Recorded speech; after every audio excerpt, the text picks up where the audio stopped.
In North Dakota's frozen oil fields, where industrial lights pierce endless darkness, some disappearances defy all explanation.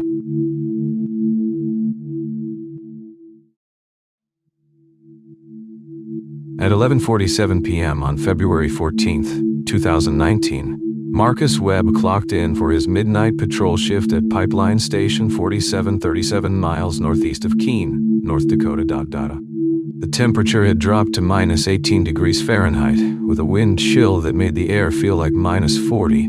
Webb, a 43-year-old security guard for Dakota Pipeline Services, had been making these solo rounds for nearly 2 years. He knew the routine by heart. The station sat like a small industrial island in an ocean of frozen prairie, its sodium lights casting an orange glow across the snow-covered machinery. Massive compressors hummed their constant rhythm, pushing crude oil through pipelines that stretched across 3 counties. Webb's job was straightforward. Drive the perimeter roads, check the equipment, radio in every hour, and watch for anything unusual in this desolate landscape. At 12:23 a.m., Webb's first radio check came through clear. Station 47, all normal. His voice crackled over the company frequency. At 1:23 a.m., another check. Station 47, making second round. Equipment running normal.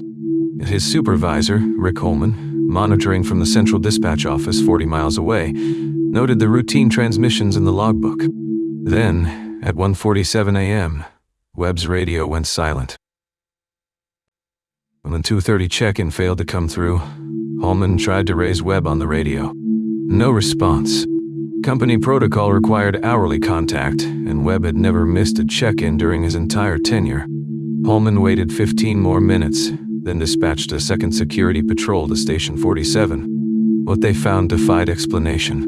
Webb's white Ford F-150 pickup sat running outside the main compressor building, driver's door hanging open, keys still in the ignition. The heater was blasting warm air into the sub-zero night. On the passenger seat sat Webb's thermos of coffee, still warm to the touch. His radio lay in the snow 15 feet from the truck, as if it had been dropped or thrown. But Marcus Webb was nowhere to be found. The responding security officer, Danny Martinez, immediately called the McKenzie County Sheriff's Office. As Martinez walked the scene, his flashlight beam revealed something else troubling. A clear set of footprints led from Webb's truck toward the compressor station, but then simply stopped in the middle of the access road, as if Webb had vanished into the frozen air. Deputy Sheriff Tom Carlson arrived at 3:45 a.m. to find the industrial site bathed in harsh security lighting, the constant mechanical noise of the pumping station making conversation difficult. The wind had begun to pick up, and fresh snow was already starting to obscure the footprint trail. In 20 years of law enforcement, Carlson would later tell investigators, "I've never seen anything quite like it. A man doesn't just disappear from a running vehicle in the middle of nowhere, especially not in weather that could kill you in minutes." The temperature continued to drop as the night wore on. By dawn, it had reached minus 26 degrees. If Marcus Webb was somewhere out there in the North Dakota wilderness, exposed to the elements, his chances of survival were rapidly approaching zero. Marcus Webb had come to North Dakota like thousands of others, drawn by the promise of steady work and good pay in America's newest oil boom. In 2017, after 17 years at a paper mill in Minnesota that closed its doors for good, Webb found himself unemployed at 41 with few prospects. The Bakken Oil Formation in western North Dakota offered a lifeline. He wasn't looking to get rich, his girlfriend Jennifer Kowalski would later explain. Marcus just wanted honest work. The oil fields pay better than anything else around here, and he was tired of being laid off every few years. Webb started as general labor on drilling rigs, enduring 12-hour shifts in brutal conditions, but he proved reliable and safety-conscious. Within 8 months, Dakota Pipeline Services hired him as a security patrol officer, a position that paid $68,000 annually plus benefits. For a man who had earned less than $30,000 his final year at the paper mill, it represented a dramatic change in fortune. The job itself seemed straightforward enough. Dakota Pipeline Services operated 17 pipeline stations across McKenzie and Dunn counties, each requiring round-the-clock security presence. The stations were unmanned, except for security patrols, with all operations monitored remotely from the company's dispatch center in Williston. Webb's territory covered 4 stations along a 40-mile stretch of pipeline, connected by a network of gravel access roads that cut across private ranch land and state trust property. Pipeline Station 47, where Webb vanished, was the most remote. Built in 2016 to serve as a pressure regulation point along the main pipeline to the Enbridge terminal, it sat 7 miles from the nearest county road. The facility consisted of a control building, 2 massive compressor units, storage tanks, and a maze of pipes and valves surrounded by chain-link fencing. During winter months, it was accessible only by 4-wheel drive. Marcus took the isolation in stride, recalled his supervisor Rick Holman. Some guys couldn't handle being out there alone all night, especially during the winter. But Marcus seemed to actually prefer it. He'd say it beat having a boss looking over his shoulder every minute. The security protocols were detailed but routine. Each patrol officer carried a company radio, a logbook, and basic tools for minor equipment adjustments. They were instructed to drive the perimeter roads every 2 hours, visually inspect all equipment, and report any irregularities immediately. The work required attention to detail but little technical expertise. What made the job challenging wasn't the duties themselves, but the environment. North Dakota's oil country operated 24 hours a day, 7 days a week, regardless of weather conditions. Temperatures could swing from 90 degrees in summer to 40 below in winter. Sudden blizzards could make roads impassable within hours. The industrial noise from compressors, generators, and pipeline pumps was constant, making it difficult to hear approaching vehicles or other sounds. You learned to read the equipment by sight, Webb had told Jennifer just weeks before his disappearance. The way the pressure gauges look, how the compressor sounds, whether the lights are showing normal operations. After a while, you can spot problems before the sensors in Williston even know something's wrong.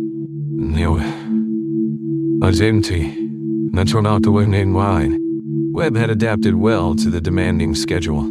He worked 4 days on, 3 days off, with shifts running from midnight to noon. During his off time, he lived in a small apartment in Keene with Jennifer, whom he'd met at a local diner. He didn't drink much, didn't gamble, and had no known enemies or personal conflicts. Marcus was what you'd call a steady guy, said Danny Walsh, a fellow security officer who worked the southern sector. He showed up on time, did his job, didn't complain about the weather or the hours.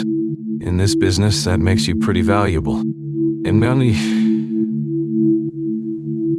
by all accounts, Webb understood the dangers of his work environment.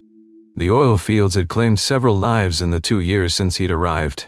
Industrial accidents, vehicle crashes on icy roads, and one case of a worker who died of exposure after his truck broke down on a remote lease road. Webb carried emergency supplies in his patrol vehicle: extra clothing, food, water, a sleeping bag, and a satellite communication device for areas where radio coverage was poor, which made his disappearance all the more puzzling. This was not a man who took unnecessary risks or made impulsive decisions. Marcus Webb knew that in North Dakota's oil country, especially during winter, careful preparation and strict adherence to safety protocols could mean the difference between life and death. In the weeks leading up to Marcus Webb's disappearance, something was going wrong with the equipment at Pipeline Station 47. The trouble started small, minor sensor readings that didn't quite match expected parameters, pressure fluctuations that lasted only minutes before returning to normal.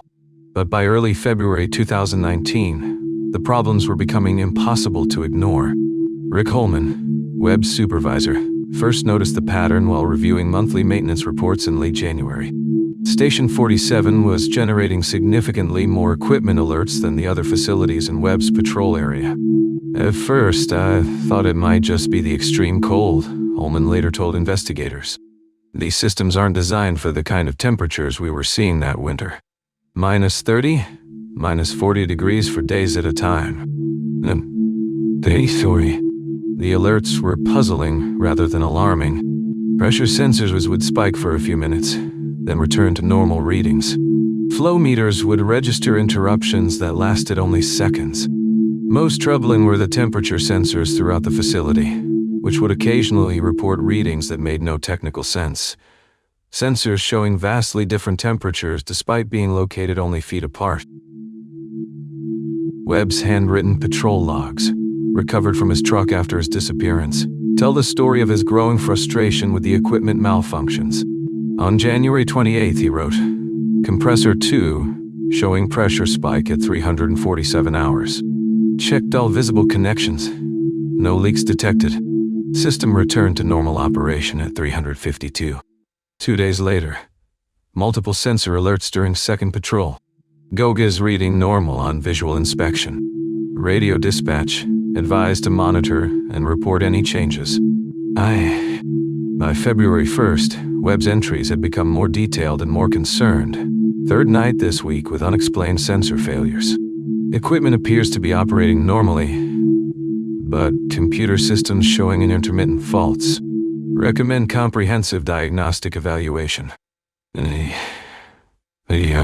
When Holman brought these concerns to his superiors at Dakota Pipeline Services, the response was less than enthusiastic. The company was under pressure to maintain production quotas during a period of high crude oil prices. Any systematic shutdown of Station 47 for diagnostic testing would cost thousands of dollars per day in lost throughput. "Corporate told us these were likely false alarms caused by the extreme weather," Holman explained. "They said the sensors were probably ice damaged and would need replacement in spring, but that the core systems were functioning properly. The directive was to continue normal operations and document any actual equipment failures."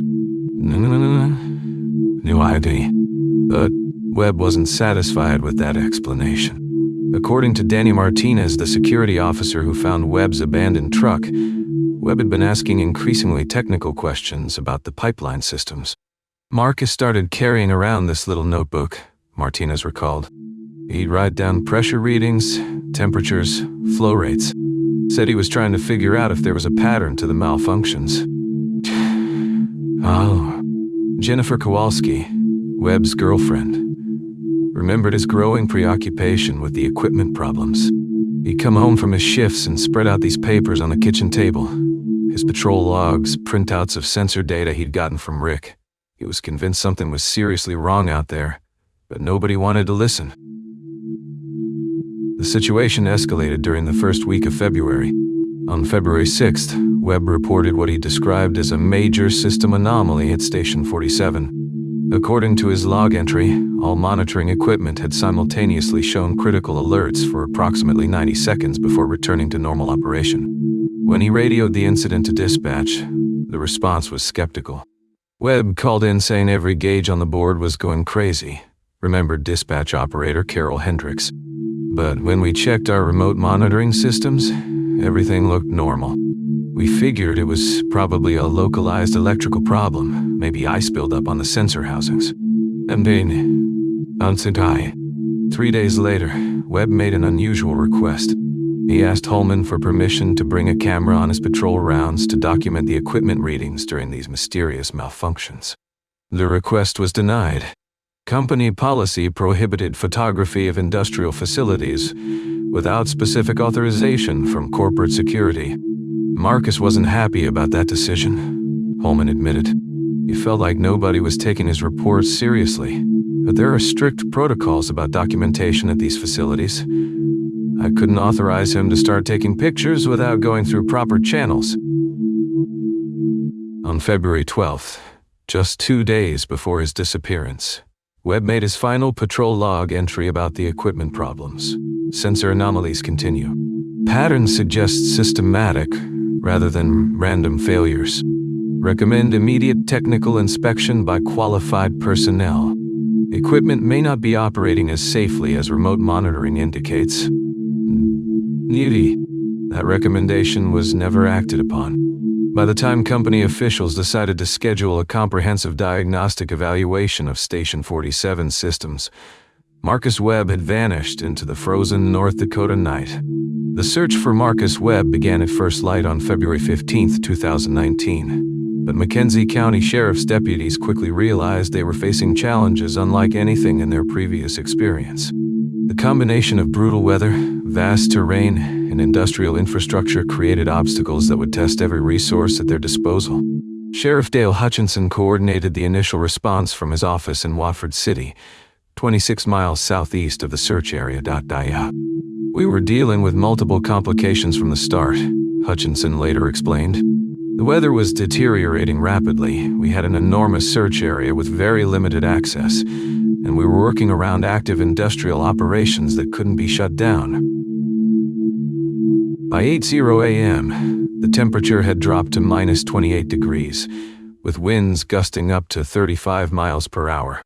These conditions created a wind chill approaching minus 60 degrees, cold enough to cause frostbite on exposed skin within minutes, and potentially fatal to anyone without proper shelter.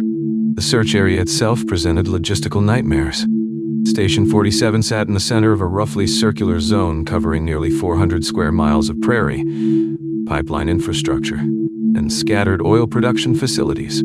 Most of this territory was accessible only by gravel roads that became treacherous ice tracks in winter weather. Large sections were posted as private property belonging to either Dakota Pipeline Services or various ranching operations. Deputy Sheriff Tom Carlson led the ground search teams, coordinating with volunteer fire departments from Keene, Alexander, and Cartwright. The first challenge was simply getting searchers to the area safely, Carlson recalled. We had to use four-wheel drive vehicles exclusively, and even then, we were losing traction on the access roads. Search and rescue protocols typically rely on establishing search grids and systematic coverage of likely areas. But the industrial landscape around Station 47 made traditional methods nearly impossible. The constant noise from compressors, generators, and pipeline pumps meant that vocal searches, calling Webb's name and listening for responses, were largely ineffective. You couldn't hear someone shouting from more than 50 feet away, explained volunteer searcher Mike Olson. The industrial noise was just overwhelming. We had to rely almost entirely on visual searches, and visibility was severely limited by blowing snow. By noon, Dakota Pipeline Services had assigned corporate security personnel to assist with the search, but their involvement created new complications. Company representatives restricted access to certain areas of the pipeline network, citing safety and security protocols. Several sections of access roads were declared off-limits to civilian searchers. We understood their safety concerns, Sheriff Hutchinson said, but it was frustrating to have potential search areas blocked off while a man's life might be hanging in the balance. We had to negotiate access to our own crime scene. The restricted areas included 2 auxiliary pumping stations connected to Station 47 by underground pipelines, as well as several sections of maintenance roads that paralleled the main pipeline route. When pressed for justification, company officials cited federal regulations governing access to critical energy infrastructure. Aerial searches faced their own challenges. The North Dakota Highway Patrol provided helicopter support on February 16th, but the aircraft could remain airborne for only limited periods due to the extreme cold. Mechanical systems on helicopters become unreliable in temperatures below minus 20 degrees, and emergency landing options in the remote search area were virtually non-existent. We managed 3 aerial sweeps of the primary search area, reported Highway Patrol pilot Lieutenant Sarah Chen.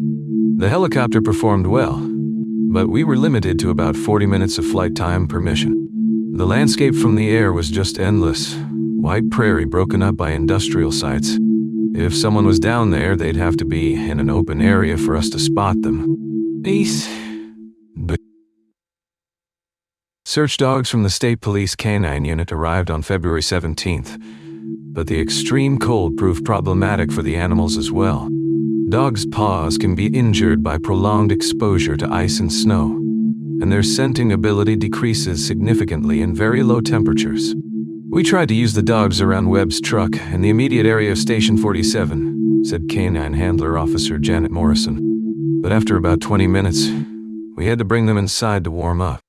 The conditions were just too severe for extended search work.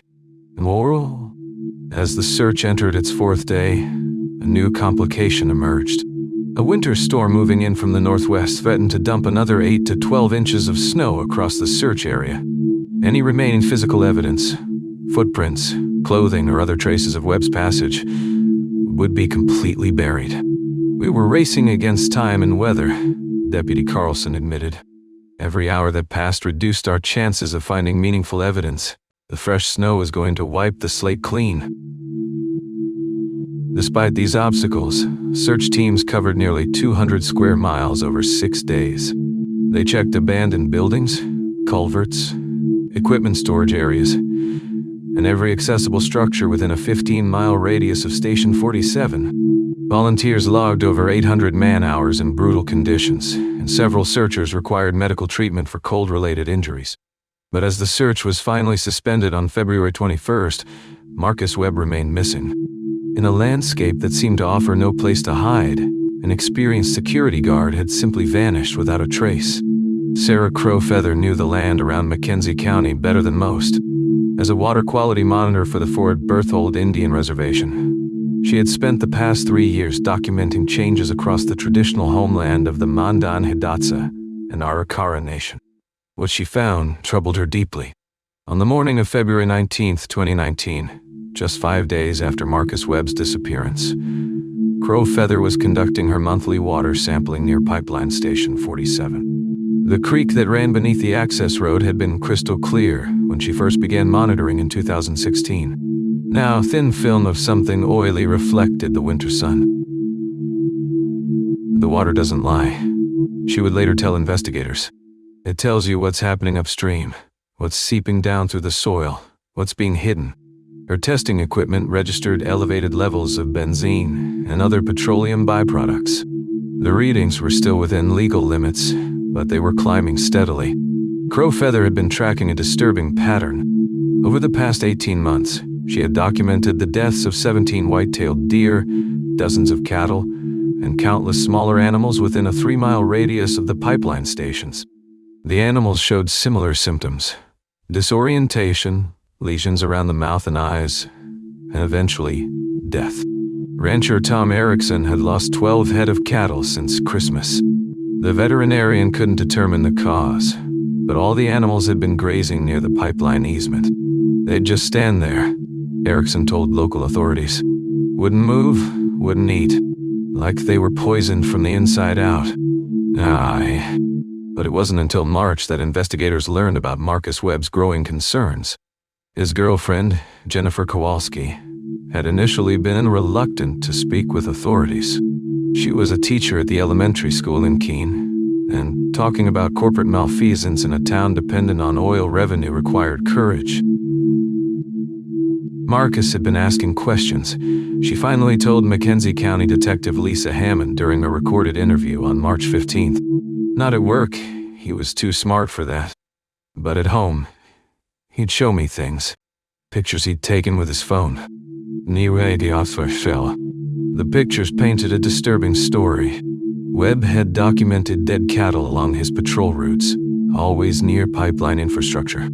He had photographed unusual staining on rocks and vegetation near compressor stations. Most concerning, he had captured images of what appeared to be liquid seepage from pipeline joints during his midnight rounds. According to Kowalski, Webb had become increasingly worried about the environmental impact of the operations he was supposed to protect. He said the company had protocols for reporting environmental issues, but every time he tried to file a report, his supervisor would tell him it wasn't his job to worry about that stuff. Supervisor Rick Holman had been transferred to the company's Midland, Texas operations within 48 hours of Webb's disappearance. Before leaving North Dakota, he had cleaned out his office completely, taking all personal files and documents. Attempts to reach Holman in Texas were unsuccessful. Detective Hammond obtained a warrant for Webb's personal cell phone records, hoping his photos might provide clues about his disappearance. The results were puzzling. Webb's phone showed he had taken over 200 photos during his final week of patrols, but all the images had been automatically backed up to a cloud service that was suddenly inaccessible. The service provider claimed the account had been closed at the user's request on February 15th, the day after Webb vanished. Sarah Crowfeather believed Webb had stumbled onto something significant. The pipeline companies, they have their own environmental compliance people, she explained. But a security guard who's out there every night, who sees things when nobody else is around. He might notice patterns that others would miss or choose to ignore. The timing was particularly suspicious. Webb's disappearance coincided with a planned inspection by the North Dakota Department of Environmental Quality. The inspection had been scheduled for February 18th, but was postponed indefinitely after Webb went missing. Company representatives cited security concerns about allowing state inspectors access to facilities where an employee had recently vanished under mysterious circumstances. When environmental inspectors finally gained access to the area in late March, they found evidence supporting Crowfeather's concerns. Soil samples revealed petroleum contamination levels that, while not immediately dangerous to human health, violated state environmental regulations. Dead vegetation patterns suggested chronic exposure to hydrocarbon compounds. But the most significant discovery came from analyzing Webb's patrol routes. Using GPS data from his company vehicle, investigators mapped his movements during his final weeks. The data showed Webb had been making unauthorized stops at locations not included in his official patrol schedule, all near areas where Crowfeather had documented environmental damage. As winter finally began to release its grip on McKenzie County, Sarah Crowfeather continued her water monitoring. The levels of contamination continued to rise. Dead animals continued to appear near the pipeline infrastructure. And somewhere in the vast industrial landscape of North Dakota's oil fields, the truth about Marcus Webb's final night remained buried beneath the frozen ground. The morning after Rick Holman's sudden departure to Texas, employees at Dakota Pipeline Services arrived at work to find their computer access restricted and their security badges temporarily suspended. Corporate Communications Manager Beth Martinez announced that the company was conducting a comprehensive security review following Webb's disappearance.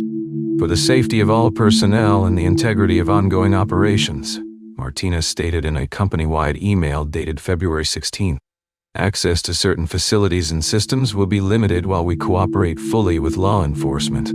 The email did not specify which facilities or systems were affected, nor did it indicate how long the restrictions would remain in place. Detective Lisa Hammond's investigation hit its first major roadblock when she attempted to interview Webb's coworkers. Dakota Pipeline Services had retained the Denver law firm of Kellner, Brooks & Associates, specialists in corporate crisis management. The attorney David Kellner informed the McKenzie County Sheriff's Office that all employee interviews would need to be conducted in the presence of company legal counsel. "We're fully committed to finding Mr. Webb," Kellner stated during a February 18th conference call with investigators. "However, we also have obligations to protect proprietary information and ensure that our cooperation doesn't inadvertently compromise ongoing operations or create security vulnerabilities." What emerged from the limited interviews was a troubling pattern. Multiple employees described Webb as increasingly agitated in the weeks before his disappearance. Maintenance worker Carlos Gutierrez recalled Webb asking unusual questions about environmental monitoring protocols. He wanted to know who we reported to when equipment wasn't working right, who decided when something needed fixing. But the most revealing testimony came from night dispatcher Angela Torres. During a carefully supervised interview on February 20th, Torres disclosed that Webb had called the dispatch center multiple times during his final week, reporting anomalous readings that weren't showing up in the central monitoring system. Marcus said his handheld equipment was showing pressure variations that didn't match what we were seeing on the main displays, Torres explained. "I told him to file a maintenance request, but he said he'd already tried that 3 times and nothing happened." According to Torres, Webb's final radio transmission at 1:47 a.m. on February 14th hadn't been routine. He said, and I remember this exactly, "Dispatch, I'm seeing something here that doesn't make sense. I need to document this before I move on." Then, nothing. Detective Hammond requested access to Webb's personnel file, hoping to better understand his background and recent work performance. The file provided by Dakota Pipeline Services was surprisingly thin for an employee with nearly 2 years of service. It contained his initial application, basic training certificates, and routine performance evaluations, but was missing several standard documents.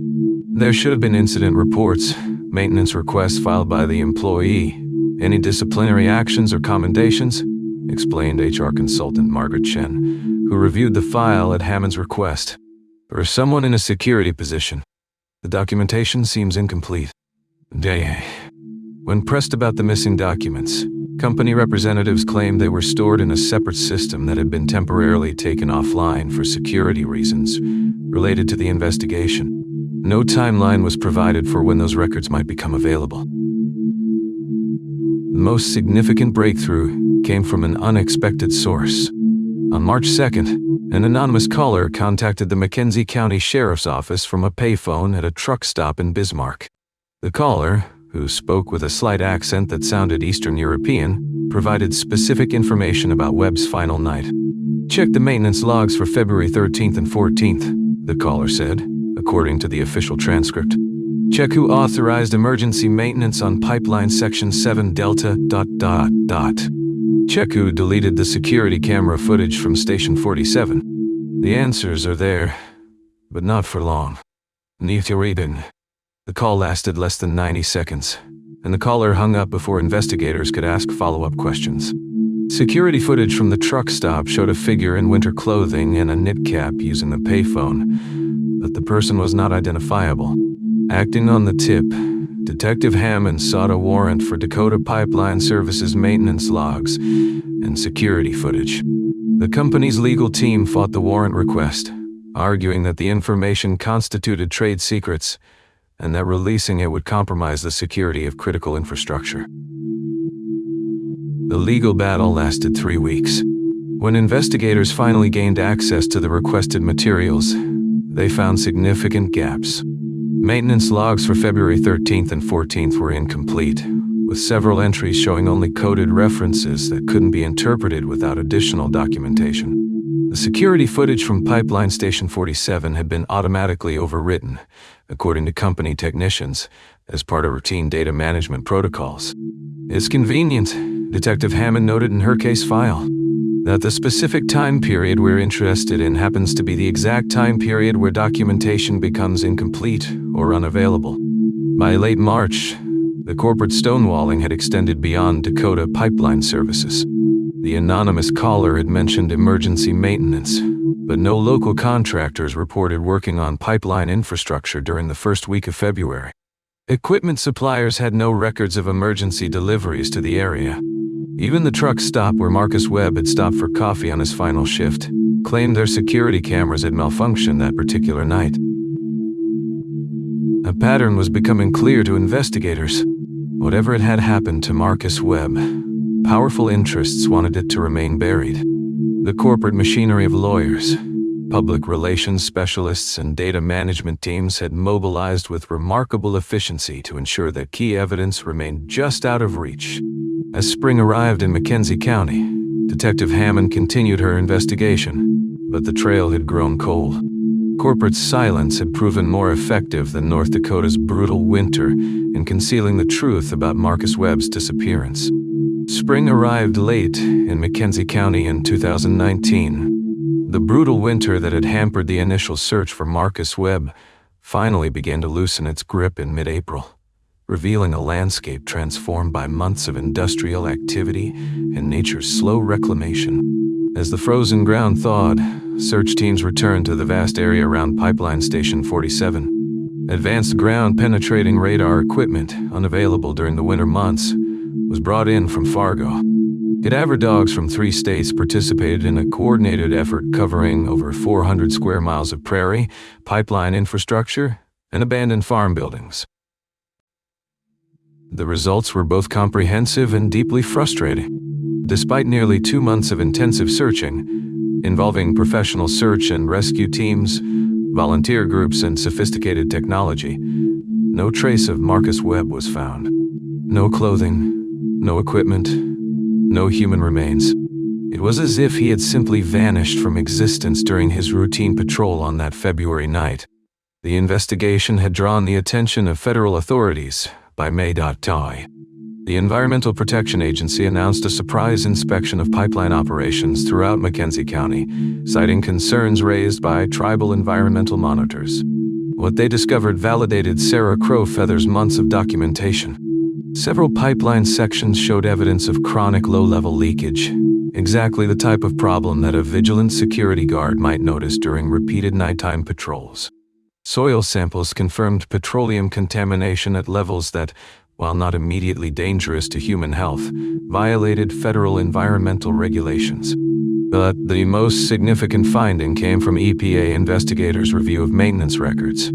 The federal team had legal authority that local law enforcement lacked, and they uncovered evidence that Dakota Pipeline Services had been systematically deferring maintenance to maximize production efficiency. "We found a pattern of what we call acceptable losses," explained EPA investigator Dr. Janet Morrison during a public hearing in Williston on June 15th. Small leaks, minor equipment failures, sensor malfunctions that were logged but not promptly addressed. Individually, none of these issues constituted a major violation. Collectively, they represented a significant environmental concern. The EPA's findings supported the theory that Webb had discovered evidence of environmental damage that the company preferred to keep hidden. But federal investigators faced the same obstacle that had frustrated local law enforcement. Key documents had been destroyed or were mysteriously unavailable.